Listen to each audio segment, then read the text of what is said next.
Welcome to the Balls on Court podcast. It was a weird countdown. Kevin Carter is here to my right. What's up, Kevin? That was a weird countdown. I just went into it. There was a Georgia pause in the middle of it. Georgia, Tennessee. 1, 2, 3, 3, 2, 1. Georgia, Tennessee play. I know I saw the schedule. Click. Hello, how are you doing? All right, well, we're here on this lovely, gloomy Saturday over here in Jacksonville. It's actually nice outside.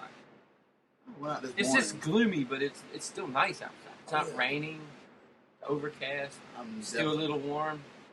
That's not complaining about the weather here, but we know in Florida that they won't last. So we might as well just enjoy it while we can. It'll be 47. Exactly. It's It'll be 47 tomorrow, and then the next day it'll be 92.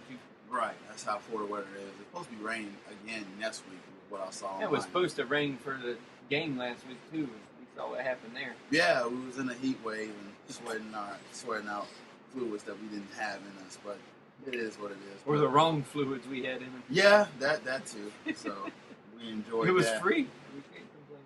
3:30. Can't beat that, man. Nope. All right, well, hey, let's talk about Derek Jeter, because I know we discussed him on Thursday about his last game, possibly.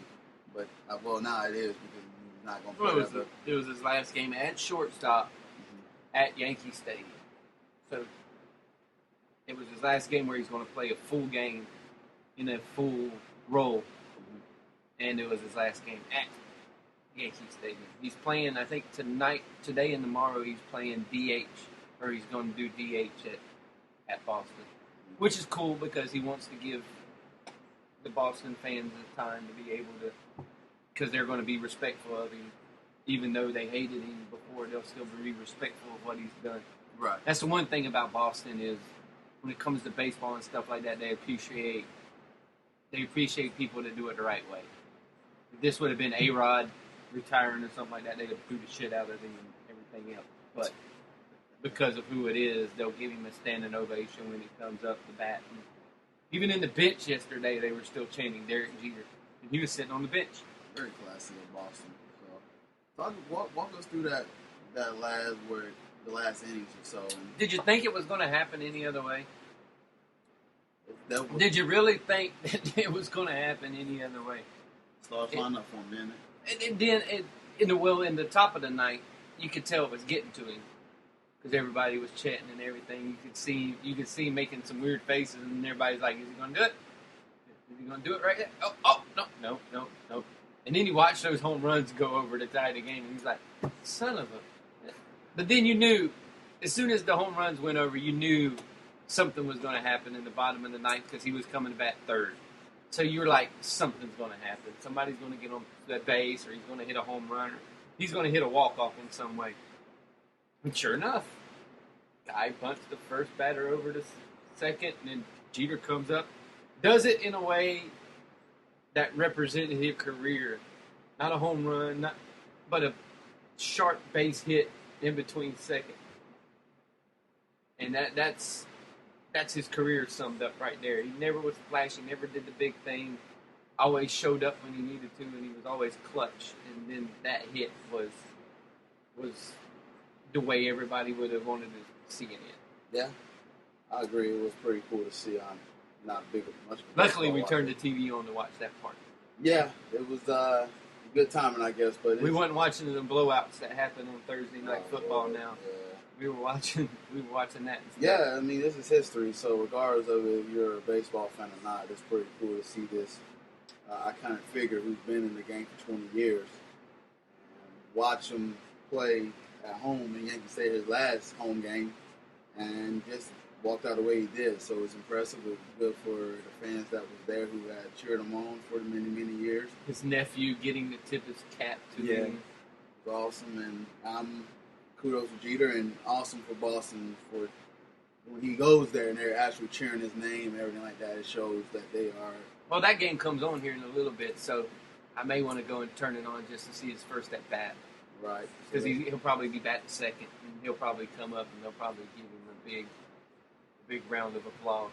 So if you hear a pause during the thing of not hearing me, that's what I'm doing is watching. Definitely so. Respect to Jeter, and we'll see. Wish him the best. And like me and Kevin said, we already said what we need to say about Jeter, but we'll see what happens. The man was so cool that women he had over to his house and stuff, he left gift baskets for them. Like gift baskets. He's a gentleman. Now, he got money. Oh, Tennessee is up 10-0 on Georgia. Wow. Early in the first quarter. We're screwed next week. Tennessee's probably going to kill Florida as well. All right. We'll talk about that later.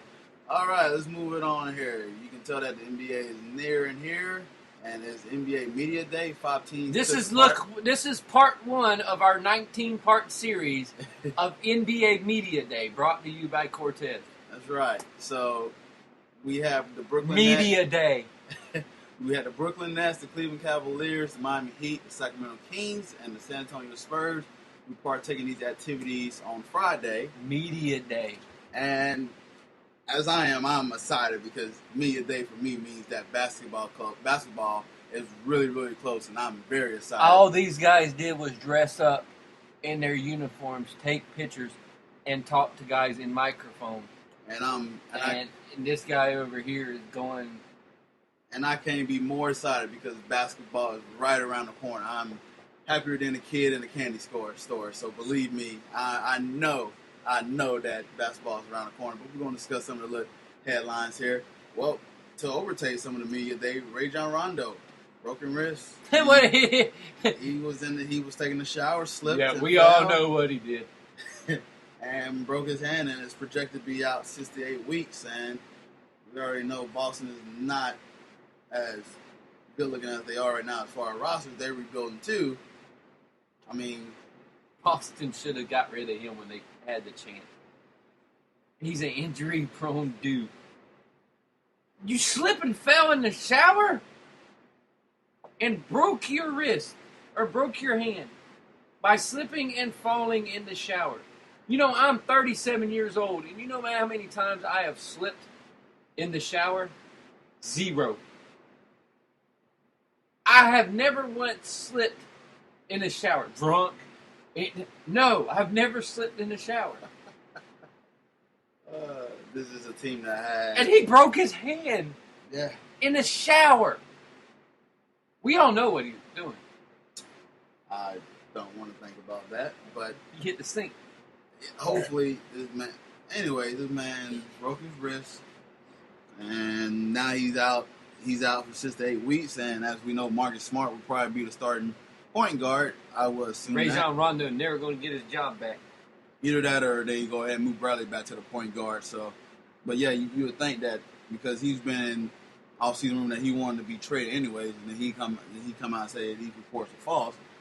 There's a lot of conflicting news out there, but I mean, he may have played his last game in the Boston uniform already. Really? He's injury prone. He hasn't. When's the last time he even played a full season? Has he played a full season? He wants out. He wants out. No matter what he says that those rumors are false. Nah, he wants out. He wants to go somewhere where he can win, and he don't want to be a part of no rebuilding project. So Boston needs to do the smart thing and just get rid of him now while they got the chance. I mean, should they aim for draft picks? Should they aim for another player? Just aim for draft picks. You've already got enough point guards on your team, and don't even look at another player. Just get draft picks and build your team up. That's what I said. Because I don't think nobody's going to give you a player for him. Well, even a player of that matching caliber. Yeah, you're just going to have to get picks and stuff for him. You're going to have to pull Orlando. Do something with him and try to get like a lot of assets. But I'm trying to figure out with this. But I don't even think you get that much for him anymore. Do you still think Rondo is one of those point guards that is still? I mean, because he back in the year when they were contending. No, because he can't stay on the floor. I think you're good when you stay on the floor. Yeah. If you don't stay on the floor, then you're not no good. You're no good to nobody. You're a good player when you're on the floor, but you're hardly on the floor. I mean, he's a walking triple-double sometimes. And he's also a walking injury. Yeah, it's a scary case there. But you got to make sure that if you're Danny Ainge, try to find some takers for him. And this is probably one where he has to sell low. You don't have to suck it up and go, fine. Yeah, he's going to have to, the trade, if he does trade him, then don't expect too much back because, Nope. you know, He's going to have to Orlando it. Yeah, because he already got this grown star and everything like that, so that's already hard to play. So the other team that's trying to get him is going to have all the cards in the deck in his hands to play. So by that means, you try to get rid of him. But that overshadowed this camp. I was watching ESPN and all the news outlets, and Hardwood Nation reported, Real GM reported. I'm like, it's all over the place that this guy hurt himself. So anyway, some of the headlines of the media day. LeBron in the Cavs uniform said he still has a lot to prove. Oh, shut the fuck up. Here, if you got a lot to prove, do it by having one guy on your team and not demanding that you go and get all these other people and make your ass Miami North. If you had stuff to prove, you should have done it that way. You should have went home, let the Cavs had their young nucleus, kept waiting, had their young nucleus. That way, whenever you go, they still have people they can look upon. Now, when you go, the people that are going to be there with you right now are going to be going too. So you did a disservice. To me, you did a disservice to Cleveland by going, well, I want this guy, this guy, this guy, this guy. You just made yourself, they made them old. Cleveland is Miami was. And people go, well, Dwayne Wade only played. Here's a good thing for y'all. Go and look up how many games Kevin Love has missed, and go and look how many games Dwayne Wade has missed in that time frame of when LeBron went to Miami. Go and look and see how many games who has missed. You'll be pleasantly surprised who has missed more games. So before you start with that Dwayne Wade jump, just go and look on that for me, and then just come back and say, oh, well, I didn't know that. Well, maybe you should have done some research before you started running him out. Actually, go and look. See how many games Dwayne Wade has missed compared to that of Kyrie Irving and Kevin Love. And you'll be pleasantly surprised who is third on that list. So before you go, y'all go all ape shit and everything, make sure you do your due diligence. Because the same reason LeBron said that the reason he left Miami, or the reason all these other people were saying he left Miami, he's got the same thing he's got to deal with up there. I'm just saying. They may be younger, but I'm just saying. Yeah. They missed way more games than they had. LeBron does got a lot to prove. His record right now, as far as me go to the finals, is really not that good as it is. Now he's in a new situation, so now I think he wanted to go ahead and try to win one for Cleveland. Like he already said that win one for Cleveland would mean more than the ties that he had won with Miami, assuming because that's where he's from and he grew up and, you know, the team that drafted him. So, I mean, he still does have a lot to prove, and I'm intrigued to see how this whole storyline go. Hopefully it doesn't be overdriven like they do LeBron news anyways, but hopefully he just goes out and plays basketball and stop talking. And yeah, because if he had a lot to prove, he went out and done and went and told Cleveland he wanted this, and done, and brought in all these people. Yeah, if he wanted something to prove, he would have done it with who they have. Went out and signed free agents and waited on some of these guys to come up that he wanted to play with, to come and do it the way that they did it in Miami with signing everybody. Not going and trading away Cleveland's future just because you're worried about the present. Yeah. So now, when you worried about the present, when you leave, Cleveland's going to suck again. Not only does LeBron have something to prove, so does Kevin Love, because we all know Kevin Love is yet to make the playoffs in the Wild Wild West. Yes, he did play in the West, but he still has not made the playoffs. He is this stat stuffer machine that can get you nice stats. He's a good player on a shitty team. I give you that, though. He's a great rebounder, but he's still got a lot to prove. Is he going to be able to stay healthy, like Kevin said? Because no one else on his team rebounded. He was a good player on a shitty team. What is he going to do when he has other good players around him? So